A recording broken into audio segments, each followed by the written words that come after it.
Jose Young's here with MMAfighting.com, speaking with Petesy, Carroll here inside the UFC 246 post-fight press conference tent. The press conference just wrapped up behind us. A lot to unpack. We're going to start with Conor McGregor, of course.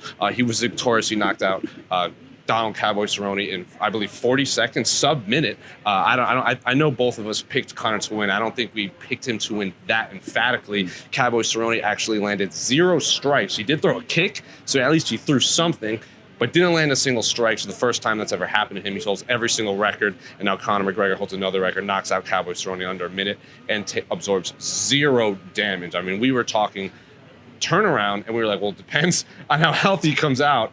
Didn't cut weight, so his bodies are depleted, and now he absorbed no damage. We'll get to that later, but what did you make of Conor's performance here in Las Vegas? I felt it was pretty much exactly what the UFC and Conor would have wanted out of this kind of fight. When it was set up, Conor comes out as the favourite. He had a litany of things that were being talked about outside the octagon, and it was very important for him to come back in here, get a win, and create a lot of new storylines, which he absolutely did in this press conference. And I feel like this has laid the foundation for him to start compelling people to come to these big events in Vegas again. A lot of people in Ireland were on the fence about this, but I could feel it picking up. I could see my WhatsApp blowing up, as the fight was getting closer. There is something about Conor McGregor that Irish people need to watch, and I think he's done a great job all week of putting his best foot forward, and the result has really capped it all off for him. Well, interesting tidbit you dropped. You felt the momentum kind of pick up the closer we got to the fight. When you got here in Las Vegas, your remarks were like, it doesn't feel like a Conor fight. The fans in Ireland don't seem that invested. You did that wonderful piece where you interviewed all the people on the street in Dublin.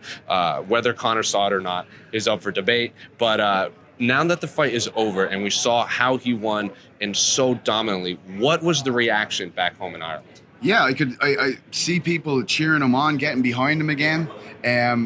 He draped himself in the tricolour. He went out of his way to call to action the Irish people, and that's something that we were missing for a long time. As I said, after the Alvarez fight, he became a global commodity, but this one, it was a bit of a throwback in a sense that he was talking about Ireland a lot. He was addressing the country. It happened very late in the week. I mean, it's only happened really tonight, but it was a lot of it tonight. He spoke to RTE, the national broadcaster, just moments ago, and he was asked, what do you want to say to the people who've let you down? And he said, they motivate me to get back in there. They need to keep me in check. So I feel like that's the type of thing that the Irish people want to hear, that they have been heard. They weren't happy with his previous behaviour, and this is the kind of stuff they want to see going forward, So the Irish have their fighter is back. He wins in, I'll say, vintage Conor fashion. I mean, even he himself said leading up to that Khabib fight, he wasn't focused, he wasn't as motivated, he was drinking, he didn't have structure in his life. Now he has structure. He didn't drink. Someone asked him, like, how does it feel to drink again now that you won it? He just kind of laughed it off and toasted his proper number 12. It was vintage Conor, what we saw. The Irish are getting behind him. But what's next for him inside the octagon? Like we said, he took no damage. He was interested in fighting in March if that Israel Adesanya Yoel Romero fight wasn't happening. But that fight is happening. I can't imagine they're going to put him above a middleweight title fight, especially Israel Adesanya, who they're trying to make a big star. So if you are in Conor McGregor's camp, what's the fight you are pushing for? I know UFC President Dana White is adamant. He wants Conor to fight Khabib next, or Tony Ferguson, whoever. But if you're Conor's camp, what's the next move? I think the thing about the Cerrone fight is when it was made, everybody automatically is saying, oh, Conor's going to win this fight. Historically, Conor is the guy trying to climb the mountain, and he's calling these names, and people are saying, oh, I don't think he can do this one. I think that's what we need to see next. We need to see a challenge where people are going, oh, I really don't know if he's going to be able to do this. I think Jorge Masvidal is one of those people. Of course, Khabib is one of these people. Dana and Conor both particularly seem to want that Khabib fight next. But in Moscow. Dana doesn't want Moscow, but Conor's like, oh, I want to fight him in Moscow. Absolutely. But that's what they want to see. They want to see him going on and taking on challenges where, the odds might be stacked against him. Certainly in a Khabib fight, the way the first fight went, of course Khabib would be the favourite in that one. And I think that's what's really going to get their skin back in the game and have people really compelled. A fight where we don't know what's going to happen, essentially, because, this was the majority pick. The vast majority pick was a Conor McGregor KO. So I think the next time we need to see him going forward, putting on a bit, like, you know, challenging someone very big. I mean, he's challenging Mayweather, Khabib, Aldo, moving up to fight Alvarez. These were the type of fights that were energizing the whole nation, and I think that's what we need to see next. And I think he's compelled to do that next as well. From what he's saying, it certainly seems that way to me. Well, the fight with Khabib and Tony Ferguson is there because, like one reporter pointed out, like there's all this talk of the immediate rematch, or not the immediate rematch, the rematch with Khabib. Khabib has to beat Tony Ferguson first, and Conor seemed very interested in that fight as well. Like he said, the lightweight, the gold, would interest him more than the fake BMF belt that he said. Like the Jorge Masvidal fight, I think would be the biggest fight the UFC could possibly make. Dana doesn't agree. Dana does not agree. He thinks Conor McGregor versus Khabib, the rematch, could do more than 3 million buys. I mean, he said this fight was trending massively. He said that fight would be the biggest fight, but of course Khabib has to win. Maybe Tony Ferguson wins. Maybe they do a rematch with Khabib and Tony Ferguson. Who knows? I personally like the Jorge Masvidal fight.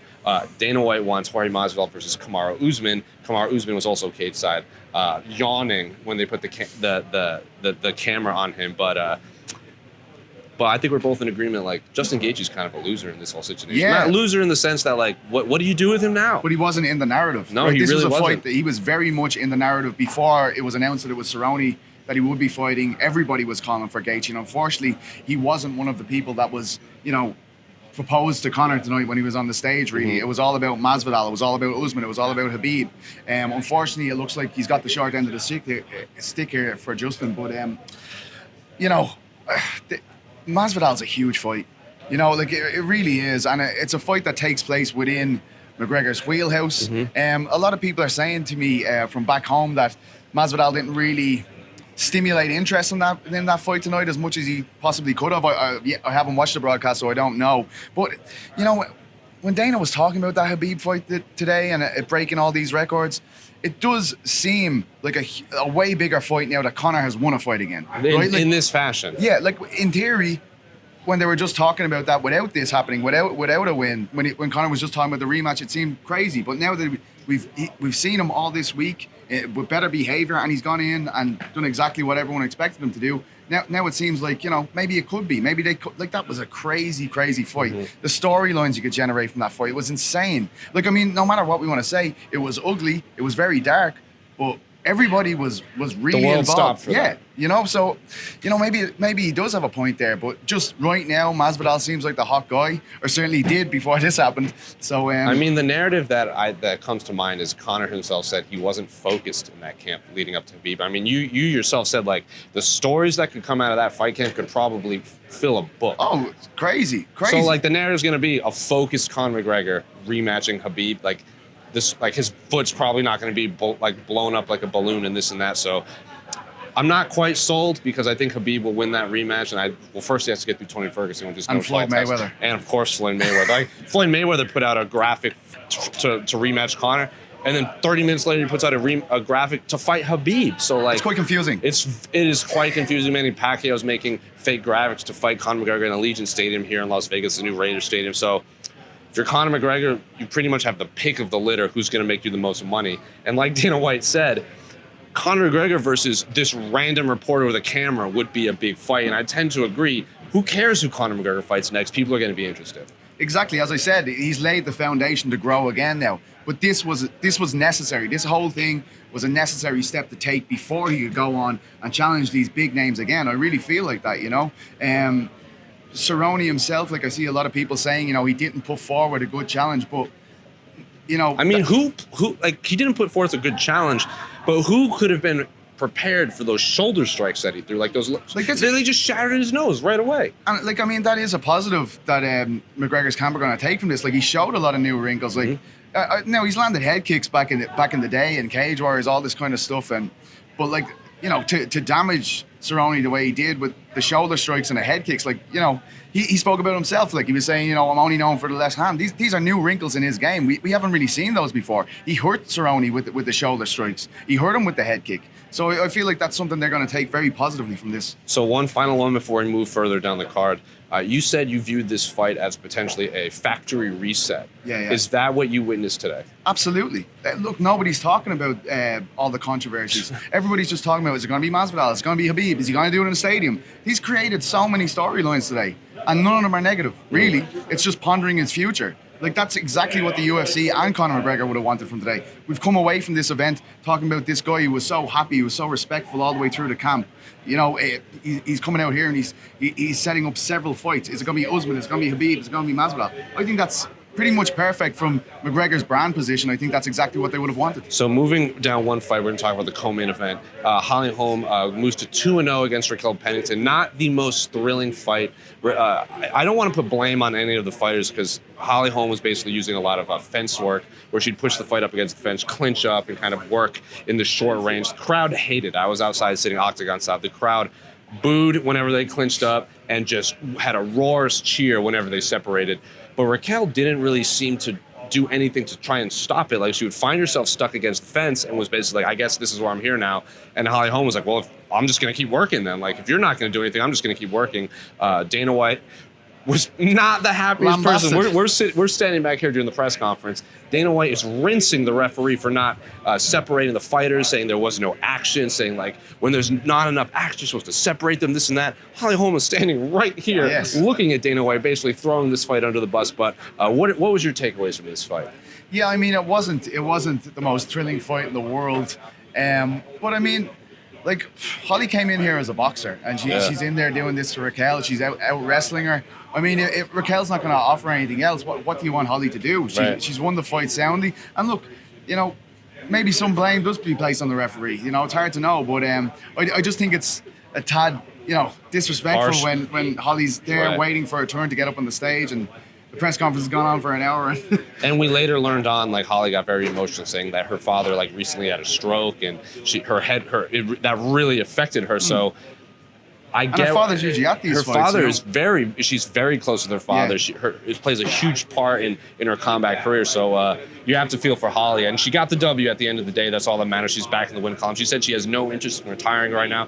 She thinks she can get back to the championship fight yet again, but it's obviously gonna have to take a few more. But is there anything you want to see from Holly in terms of who you'd like to see her fight next? No, nothing jumping out on me, to be quite honest. What about you? Is there anyone you're like, I'm not jumping up and down? Maybe a rematch with Jermaine Durandamy now at 135. They both lost Amanda Nunes, so you could rematch there. There's a lot of fighters at 135 that Holly could fight, but it's like Holly seems to be one of those fighters that's always going to be right there for a championship contender. So like, who do you want her to fight and knock off the title path? So I would say rematch Jermaine at 135. The first fight was at 145. It was controversial with the two late punches at the end. So that's the one that immediately comes to mind. Yeah, I completely agree. That's a great shout, man.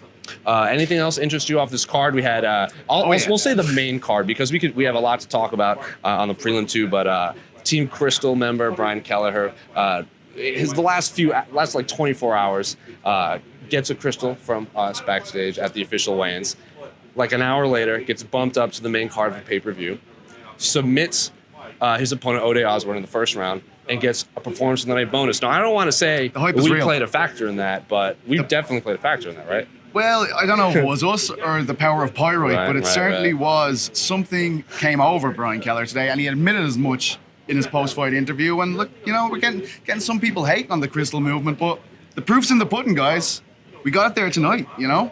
I mean, it was a major win for Mr. Kelleher, her co-host of the A-side, maybe future co-host of the A-side too. But anything else jump out at you on the main card? Alexei Oleinik picks up like his 57th or 47th, I can't remember the number off the top of my head, his win. Fabricio Verdum calls him out. Diego Ferreira submits Anthony Pettis. I believe it's the first time Anthony Pettis ever been submitted, if I'm not mistaken. But that's a huge win for Diego. Like, Tyson and Pettis now, like, you know, I know he was the favourite coming into this, but for the casual fans watching, like, they know Anthony Pettis, a former champion. He was on the Wheaties box. And as Casey was saying actually during the fight, our cameraman, he was saying, you know, Pettis always uses the same kind of escape from that rear naked choke. You know, he always tries to get out the same way. But Diego was all over him, man. Like, he did his homework. He's so good. He's so strong in those positions. And I'm expecting something really big from him next. Like, as was said to him afterwards, the last person, Anthony Pettis, went into one of the biggest fights of the year against Jorge Masvidal for the BMF title. Now, not that I'm saying I think Diego's going to be a BMF anytime soon, but certainly a very impressive guy who's probably floating on the radar a bit too much. I think he deserves a top 10 ranking right now. Like, he obviously, I believe Anthony Pettis was like 9 or 10 in the lightweight division now. So even if he doesn't get into the top 10, maybe he's right there at 11 or 12. But a top 10 opponent is massively deserving. Anything else really jump out at you from this? Just something you said to me, actually, and it's a good shout. Like, we're talking about Pettis suffering defeat. We're talking about Cerrone suffering defeat. Is it time for that rematch? Yeah, that's a fantastic. You brought it up. We were sitting in the back trying to wonder what was going on. They both fight at 170. They both lost to Nate Diaz. They fight at 155. So I like that rematch. It was teased at earlier this year by Duke Rufus. So whether it's at 170, whether it's at 155, I don't know, but I actually do really like that rematch. Yeah. The first one happened, I think, years ago, 3-round fight in Chicago. It was like a body kick. So it's a good fight night main event. Yeah, and I mean, I think that fight was actually meant to happen here. Pettis v. Cerrone. I think that's what Anthony told us at the media day the other day. As far as he was concerned, that was going down here on this card. And next of all, Cerrone was taken out of play, and we have Conor McGregor v. Donald Cerrone. And moving on to the preliminary card, I definitely want to get your thoughts on as our cameraman has dubbed it, the people's main event. Roxanne Modafferi earns a bloody, dominant decision over Maisie Barber, who some of our fellow journalists have called. She basically big sistered her the entire fight. Casey and I were on the A side when you were having your playing difficulties, and we looked up the line, and that Wednesday, Maisie Barber was minus 1,000 favorite to win. That's wild. And not only did she come up short, her first defeat ever, I think I don't remember her record off the top of my head, she got just like cut open, her knee buckled. She got full, like Roxanne got full mount twice. Everything Maisie Barber threw up at her, Roxanne not only got out, but got into extremely dominant position. So what did you make of this performance by Roxanne Modafferi, who, as she told me, has been training martial arts longer than Maisie's been alive? So looking at this, was the writing on the wall for this type of performance to happen? I think it's a huge win.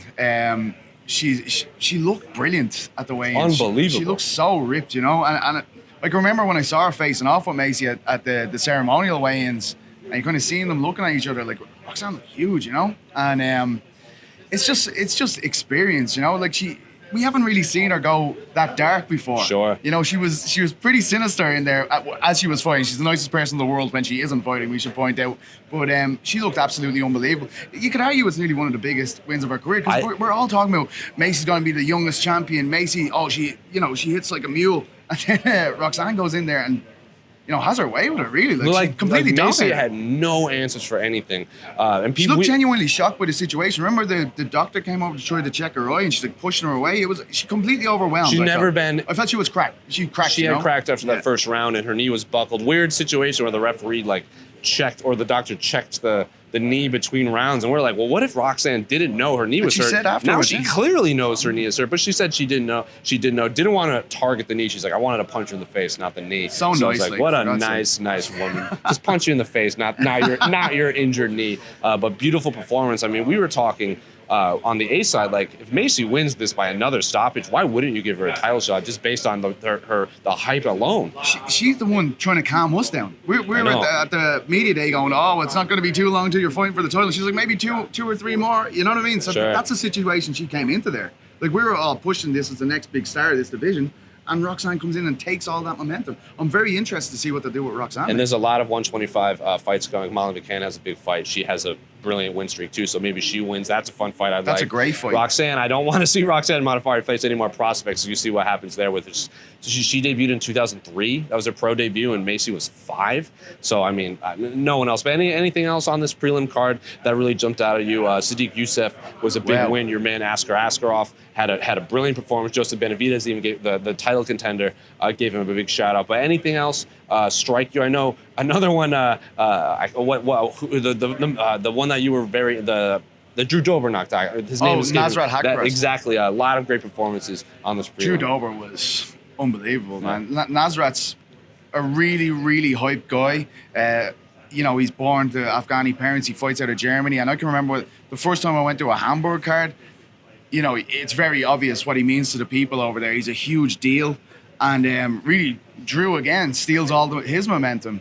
You know, he left himself open for that punch. That's going to haunt him. Weird performance from Nasrat Hakaraf, where he came out. Yeah. He seemed like anxious to just get it over with. Like, he came in like just looking for a haymaker right away, and Drew Dober was like, "Whoa, what's happening?" Like, he seemed anxious. I don't know if it was overwhelmed by the card, by maybe something happened. Like you said, like maybe something happened before, but he threw a kick without any sort of setup, and Drew Dober was like, there's your face, bam, knockout. So it was just a weird performance for an individual with all this hype. Yeah, and look, you never want to see a prospect getting starched like that. Let's be honest. He had a few digs on the ground there. Yeah.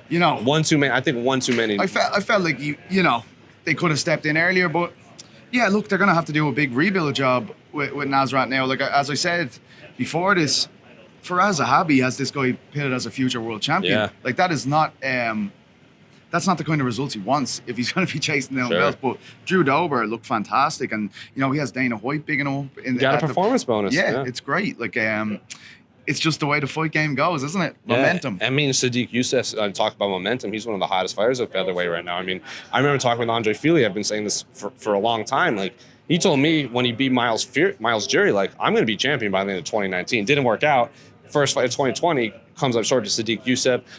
Seemed to be pretty split in terms on Twitter when I was reading through like who people thought won, but a win's a win. I don't think it would, like the bad boy Alex Kaylee says, close fights aren't always controversial. It was a close fight. I actually had Sadiq Youssef winning, but if they had given the fight to Andre Fili, I wouldn't call it a robbery. But what did you make of Sadiq? You've been covering Sadiq for quite a while, haven't you? Yeah, well, he was on our radar. He fought an Irish prospect, Dylan Tuke, there a while ago, and we knew all about him then. That was maybe a year before he had signed for the UFC. But today I was really impressed with how he handled the media, to be honest. I know the guy can fight. I know he's a savage fighter. But he came out and he was brilliant with the media. Sure. He was telling us how he's trying to stop his mother from competing in MMA. He got her to train. She lost 20, 30 pounds. But, he seemed like a really great... Just got his citizenship, correct? Right? Yes. Yeah. Like, he had so much to say. And to be honest, he looked fresh as a daisy.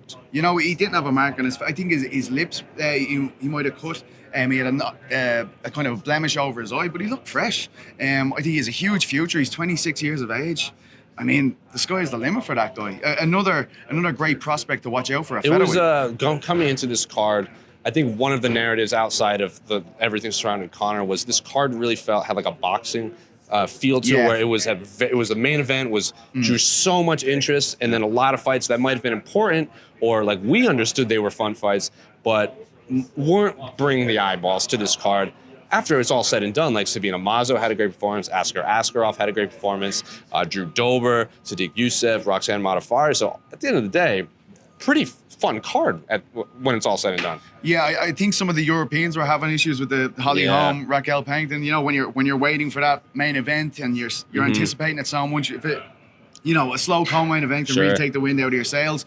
But other than that, I think it was very good. Like, I mean, we were very entertained watching the fights today. Yeah, I had a blast, as they would say over here. But anything else you want to say? You want to wrap this up, really put a bow on the end of UFC 246 and the return of Conor McGregor to the win column, I'll say. Yeah, like, I mean, I just think it's a home run for them. This is exactly what they wanted. There's no doubt about it. He's a valuable commodity. I think Dana White said afterwards there that they think he's $2 billion or something. Over $2 billion. Well, he was like, I like that. Someone asked him, is he worth $2 billion? He goes, that'll do. That sounds good to me. Yeah, but this is what they needed.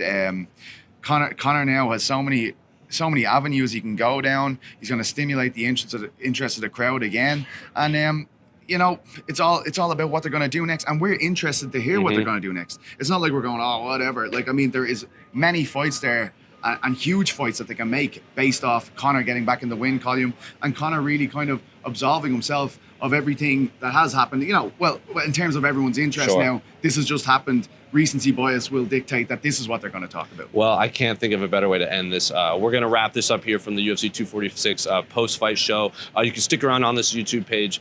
You can watch all of our post-fight scrums with all the winners from the undercard.